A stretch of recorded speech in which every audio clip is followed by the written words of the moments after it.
Hello mga kabransis! Good afternoon mga kabransis. No? Mayroon tayong gagawin ngayon mga kabransis sa araw na Huwebes. No? Mamayang gabi, mga alas 6 yata,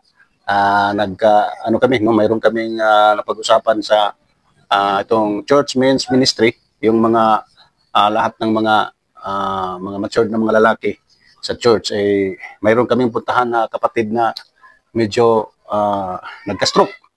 Kaya naisip namin na ngayong araw na ito, kasi every month mayroon kaming isang Huwebes na magkatipon-tipon doon sa mga lugar, sa mga kapatiran.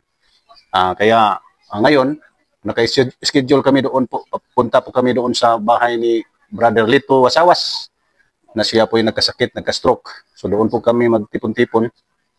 At kami ngayon ay may bawat isa sa amin o mayroon po kami nag-ambag-ambag po kami na magdala ng pagkain para doon kami maghapunan.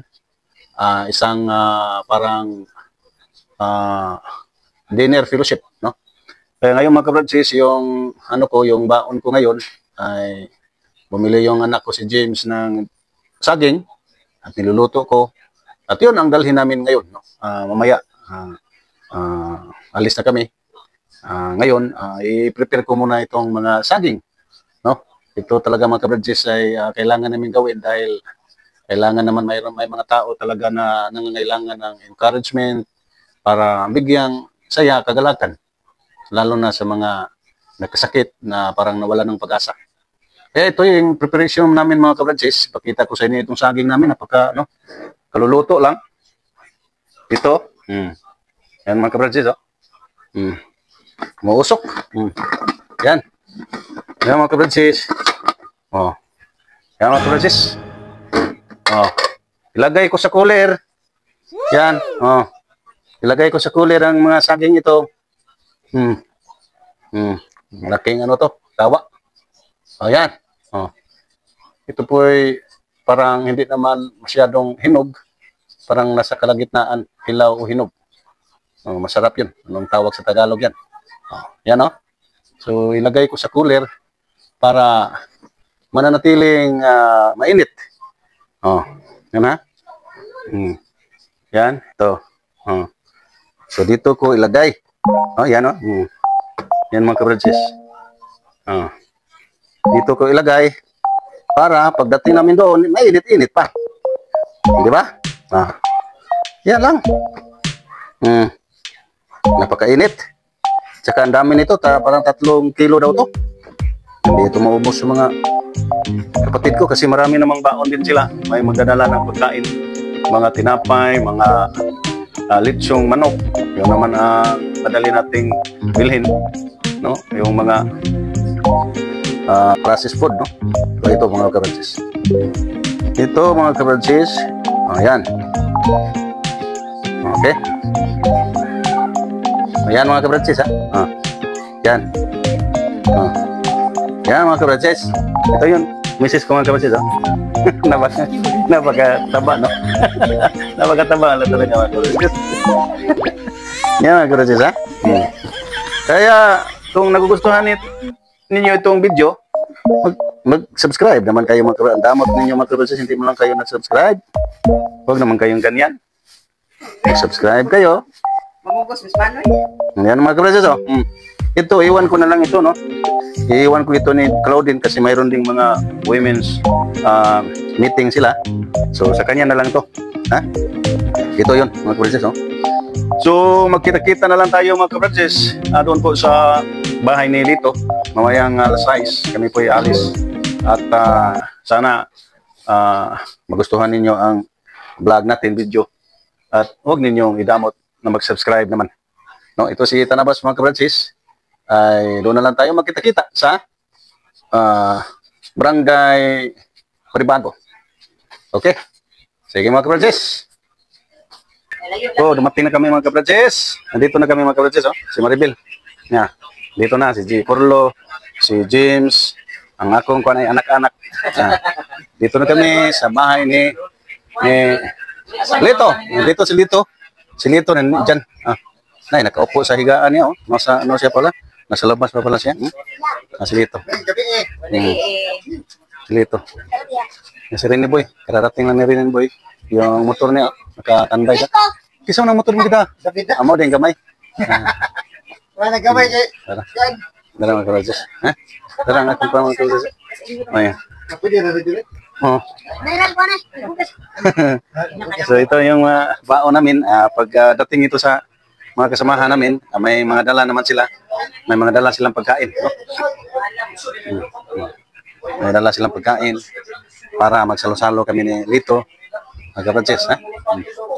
No? Lito Boy. Oh. Si Lito Boy. Ay. Mana si Lito? Lito. Ya, oke udah dikerelit. Mengenana dia kelit.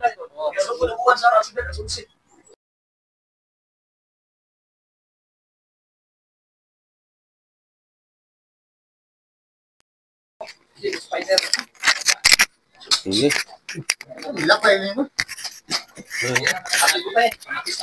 Dara, dumating na sila si Pastor Jeremiah, dara. Pastor Jeremiah. Si Pastor Julay, dara. Si Pastor Julay. Ay, mga kabrasid, Pastor Julay, dara. Pastor Julay, ya. Lando, yang apo. Dai. Nana si Pastor Jake sa barko niya. Are, so mga pastor. Are. Pastor Ede. Are, Pastor Ede. Tengkun mo dre. Ato na. Hoy, ang ato yung tibutang yung karo pa. Ato. Lito. Lito deh. Nah, lito. Oh, na kung kingon mo agad lit. Na parehan mo ba na stroke? Nay. Kanya na kuan ni kamot ki ba? Awa. Ay dio. Maganana ko na siya magsulokso, anana. Palakaw niya. Ni kamot lagi. Laman no si karang para dito. Ando.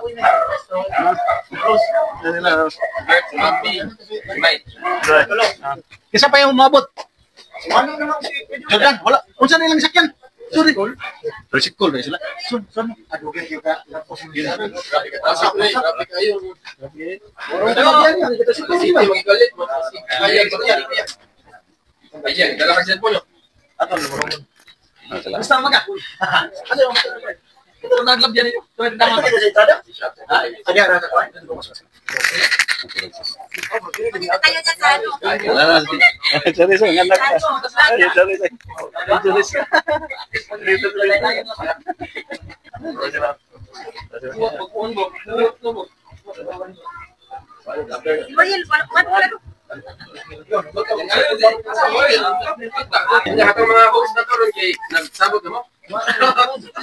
Kamaya mga kabratsis, start.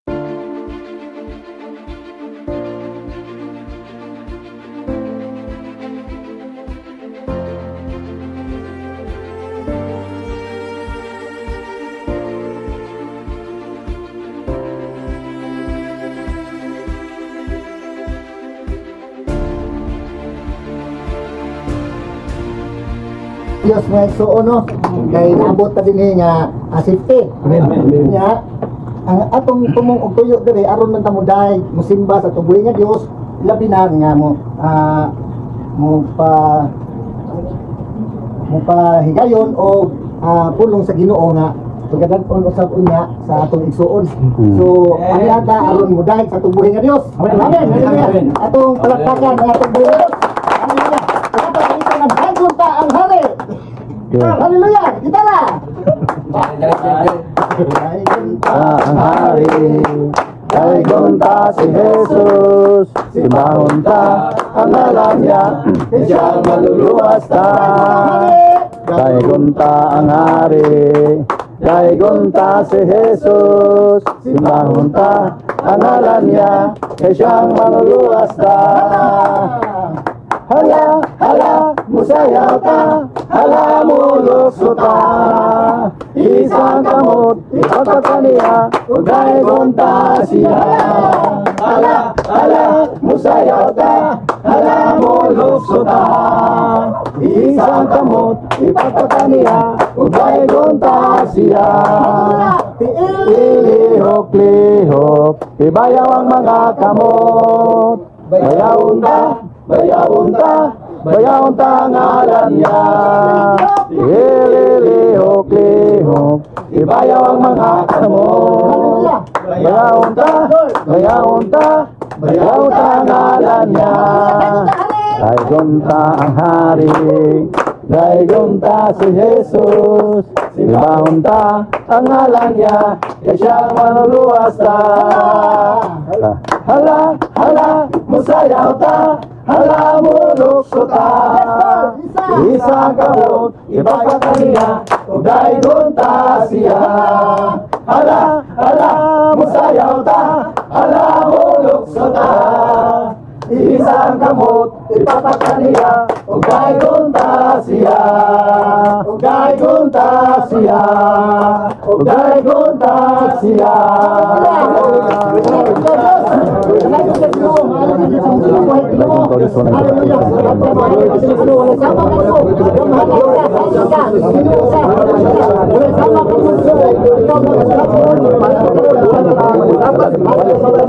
Ikaw ang hari sa mga hari. Magbubuos ka sa among kinabuhi. Ikaw ang among galang panagkalit ng galing katabang sa mga Kristiyano. Ikaw ang among parantay kalay magulang sa namo. Ikaw ang among mapos sa kaluwasan. Ikaw, Jesus, mo ang among maluluwas. Ikaw ang dalang kumadura ng among kinabuhi. Walay makaadto sa amahan ko nila pinagi lamang sa Ginoo Jesus. Ikaw Ginoo Jesus ang batos pamatang. Ikaw ang hari sa mga hari. Ginuos mga Ginoo. Hallelujah. Praise the name of Jesus. Salamat Ginoo. Kabatag usa ka awit na kay maayo kay ang Dios. Amen. So atong awiton ang Dios maayo. Amen. Ang Dios maayo kayo, awitan ko siya, daygon ko siya. Ang Diyos maayo kayo, awitan ko siya, daygon ko siya. Ang Diyos maayo kaayo, awitan ko siya, daygon ko siya. Usa simbahon halaran, yubuan o galagaran, ang buhi nga Diyos nga balaan. Sundong tuhuan ang pulong niya, panalangin ihatag niya, awitan ko siya, daygon ko siya. Diyos nga maayo kay usa Simbahon halaran, yubuan o galagaran, ang buhi nga Diyos nga balaan. Sundong tuhuan ang pulong niya, panalangin ihatag niya, awitan ko siya, daygon ko siya. Awitan ko siya, daygon ko siya. Awitan ko siya, daygon ko siya. Daygon ka namo Lord God, daygon ka namo Jesus. Bisan asa kami maadto, bisan asa kami o Dios maluklok ng lugaras kalibutan, daygon og simbahon ka namo. Dili ka namo diligid kami o Dios mo diya, og diligid kami o Dios mo talikod, og mamuhi sa pagkupot namo dito kami. Kaya sa lamang ang gustong sa tinalahan o gamahanan, kasaligan, nagugmaon, magluyon, nagsili, magbudhi ka namo. Salamat kinong Diyos, salamat o God, salamat kinong Jesus. Ang tanang kadungkanan, ang himaya, o ang pagpasalamat, o ang pagtuboy, o ang pagdalay, o ang kadungkanan, himaya, diha lamang o Diyos namo igahatag. Kay Diyos ka na makakagahon, Diyos kagag na maayo sa mong kinabuhi. Salaygong ka, walay katapusan. Hallelujah Jesus, hallelujah. Praise the name of the Lord, praise the name of Jesus. Hallelujah. Thank you Lord God, salamat kinong Diyos muka. Thank you Lord Jesus, salamat kinong Diyos. Hallelujah. Hallelujah, salamat kinong Diyos. Hallelujah. Hallelujah, Jesus. Salamat kinong Diyos. Hallelujah, praise God. Hallelujah. Salamat sa Ginoo nga nakadaig ko tanan mo igsoon. Amen. Amen. Yes. Ay kay Ginoo mo igsoon tuon kay tagaan taon diyon nakari niya. Mas kung maglawas. Amen. Ay na lang pagkuno ka ng kinsay mo speaker. muhatag mo gikaligon sa labi na gid sa ato ang agyari sa Nilito o ano ni panimalaya ana o bisag unsa gud basta bisag unsa nga verse inyong ma ikakon nga aanha gid na magsugod ni nila Kurlo. Salmo kapitulo 34 bersikulo 19. Basa akor. Basa na ko. Basa. Salmo 94 bersikulo 19. Daghan ang mga kagulanan sa matarong. Apan ang Ginoo nagaluwas kaniya gikan kanilang tanan. Ano? Klaro kay na bersikulo no nga daghan gyud o kagulanan na matarong ni kalibutan na pero dili gyud nato kalimutan na ang Dios nga atong gialagaran wala gyud pagkausap. Ingon gyud sa katapusan nga bersikulo ingon diha nga apan ang Ginoo magluwas kaniya gikan yana ang tanan bisan pa kining kalibutan na kaning mao ginay pirmi nga ingon sa kalibutan nga wala kuno ilain nga nagpundo ning kalibutan na ang kausaban gyud kuno. So naa gyud basin pamiagi himsog kita panglawas nya nay ni kalitak na nga parehading naay may tabo ato ma-stroke pataron no dili na nato may bawaan nga for example karon himsog pa itong panglawas go kay go lang tao kung sa gusto natong baton nya sa dihang sunod adlaw na stroke tanabot na to may matawag man na siya nga kagulanan kay wala may tao nga ganahan ni anang ingana nga ma-stroke ka or maglisod ka og lihok matawag mo na kagulanan dili wala siguro malipay na no apan kingon diha nga ang Dios mao gyud magaluwas walay lain magaluwas ingon diha klaro kayo sa ako ang version kapital pa na ang word nga ang Ginoo may magaluwas kay bisan kalibutan na sige ni siya kausab una lipay sunod guol balik lipay sunod guol pero ang Dios wala ginausab sa iya mga sa ingon siya pulong nga siya kanunay magauban siya kanunay dili magpasagad no mo na nga mo na gusto na ko nga idasig ning bersikulohan ni kagabion mo na gihatay na ko ang lain na po ng pagdasig kag kuya rin ni praise God hallelujah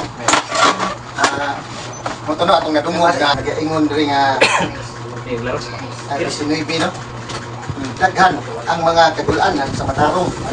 So, kinsa may mga matarong kita may matarong nasa pulong sa Ginoo. Kita nga dunay Kristo sa atong kinabuhi ato nang gidawat si Ginoong Hesus nga may atong personal nga manluluwas. So wala giingon nga hayahay diri ang ano hayahay kay sa ato lang makita ang mga apostoles sa unang panahon daghan nito sila mga kalisdanan nga nayaguman pero wala mo biya ang Dios kanila. Amen. Labi na karon kay ang nagaingon na pas pulos Ginoo nga siya ang Dios kaniadto karon kantod sa kanturan. Nga di ako diri sa katapusan apan ang Ginoo magaluwas kaniya. So daghan ang mga paagi sa pagluwas. So kung adunay mga kalisdanan aluwasod tas Ginoo. Amen. Aluwasod tas Ginoo nga naa may kalisod apan ang Dios mo muluwas ka nato. Kung aduna po tayo mga kagulanan, klaro jud kayo nga ang Dios muluwas lang gyapon nato. Kay niluwas siya sa unang mga apostoles. Karon mga anak sa Dios gyapon luwason kay siya ang Dios kaniadto karon sa kanturan. Wala man mausap ang atong Ginoo. So ato gayong butang sa atong kwan nga dili kita biyaan sa Dios. Mao kunay akong ika-share ning sa kagabion. Ako rason ni masa ni Carlos. Atong pasibasa diri sa DB, daghan ang mga kagulanan sa matarong apa na Ginoo nagaluwas kaniya. Ikan yan ang tanan. Ato pa ang kagulanan normal ray nga maabot sa tao. Kay kuan man nang kung puro lang tunta kalipay, burag laklit makalimot sa Ginoo. Kay ang imong una mabisi man. Ato baga sa daghang kwarta ya, ato lugar mga bakasyon. Ya suroy kag mga mall na. Ya, mo na kag wala normal ra para mo na ya pailumdum nga nagi nang Ginoo nga wagit mausab sa kinabuhi ba. Kay ang Ginoo maayo gid sa kinabuhi ni Brother Lito kay daghan kayong mga atake, Britso. Ako kayon, atake, Britso patay. Pero si Lito paano sa Santana kita sa kita mo. Nagap si Ginoo ginawid. Mabalik yung relasyon ba? Kay ibuhi pa siya. Bisita mo diri sa ulo. Kana awas Di siya ka lakaw ba? Gakon siya kon. Usog ito mayo, kon bisi. No. Ya karon di pa siya katarong istorya ba? Nya karon di mo na tanon iyang istorya kanang tradisyon na ba? Mao na niya sa nakita ka maayo gyud ang Ginoo sa ato mga kinabuhi labi na sa kinabuhi ni Brother Lito. Amen. Nya akong ihatag sa ug mao ra to may isot sa klase nga rayon nakita diya sa pagbuhi nga Dios. Kay ang Ginoo di gid mo biya na to. O akong ihatag di. Okay. Ang matod pa sa atong gibasa, magulanan sa mga matarong pero ang Ginoo Magluwas. magluwas. Ng tanan. Kini ang gitawag na ganun na po dato ni siyang masabtan ni kining pagamatarong ni ron sa panahon sa Bagong Testamento. Sa unang panahon sa Old Testament, at kini pagamatarong bibay siya kung unsa imong binuhatan ba? Pagsunod sa balaod. Kunya pag-abot na to sa Bagong Testamento, although dili na siya daotan nga nagmatmunta. Pag-abot na to diya sa Bagong Testamento, at pinili ang pagamatarong sa diha nga si Cornelio pati tarungan yung Cornelio brother ni. Kung mo tanaw sa buhat Jesus diha sa kopya sa kinabuhi ni Cornelio, grabe Cornelio kay kamaayo kay mangyatagos limos, dayon masimpahon, madlukon sa Dios. May napuon pati naghanag yung record ni Cornelio sa iyang pagkatarong gid sa tao. Kaya man itabong anghel pakitang anghel ngadto Cornelio. So Cornelio ana anghel. Cornelio ang imong pagkamatarong di pa talinghugan sa Ginoo. O kini dangat sila tabangan. O kini gihimong handumanan. Gihimong handumanan. Kung sa'y sugo sa anghel, sa Ginoo niyong anghel, kinalang ipakuha nimo si Simon Pedro, ngatos hupi. Ito siya mga pulong ay sulti ka nimo. Haron pinagi nini, maluwas. Dalawa, mano man nagkinahanglan pa man, nga ipakuha to si Simon Pedro, kanis Pedro, apong apostol. So apostoles, ipakuha ko no Simon Pedro, kay dunay pulong isulti. So ang pagkamatarong na sa Bagong Testamento, wala na to makuha nga nagbuhat ka nga, magyatagon masimbahon, mampuon, madlukon sa Dios. Kung dili, dunang nakaibasihan sa pagkamatarong sa Bagong Testamento, mao na gyud dihang gitawag nga pagtuo sa atong Dios. Mao ni siya pulong nga bilang isulti ni Pablo nga ang tanan nato nga himuon sa pagkamatarong may basihan na ta. I-base na nato sa pagtuo kay Kristo Jesus, base sa iyang mga pulong. Muna nga imo na yung mamatikdan nga unsa man ni mga pulong nga ka ang ipasulti. Muto nga gihisgutan na pud Apostol Pablo sa buhat 16, 30-32 nga ang usa ka warden nang tanong sa mga Ginoo sa mga senior sa pumuhaton haron maluwas ko. Ang tubag ni Pablo nga tumuo ka ni Ginoong Hesus maluwas ka ug tibok mong panimalay. Sumao ni mga pulong nga ang Yahweh alang sa kaluwasan o pagmatarong nining Bagong Testamento. Pag mo tanaw sa Roma, gipamatudan ni Apostol Pablo nga ang kini din pagmatarong nga gisgutan sa Salmo, tinuod na siya nga magtinarong gyud ta. Pero diri na sa Bagong Testamento, kung imo tanaw sa Filipos 3:9 na pamasahan ninyo, naging na diha nga ang pagkamatarong nga nagasukad naggikan sa Dios pinaagis pagtuo kang Kristo Jesus. Kung imo tanaw ng Roma po sa mga taga Roma, pagtuo gyapon kang Kristo Jesus, ang basihan nga mamatarong na ang tao. Nganuman kapag tuo nimo diha, automatic ka sa pananaw sa Dios, tarong ni kang tao. Mo na pangitaon. So to pa ang kato ni pag tinarong ni panahon na karon labi na naata karon na linya sa henerasyon o sa Bagong Testamento nga to na deron nga ang atong pangamatarong i-base na sa pulong sa Dios, i-base na sa pagtuo kang Kristo kada hamaro magtinarong din. Labi na politiko, kadang hanggang magtinarong. Kung hatag sila, magkuhan sila nga, maayo kang tao, managad kayo, tinarong na sila.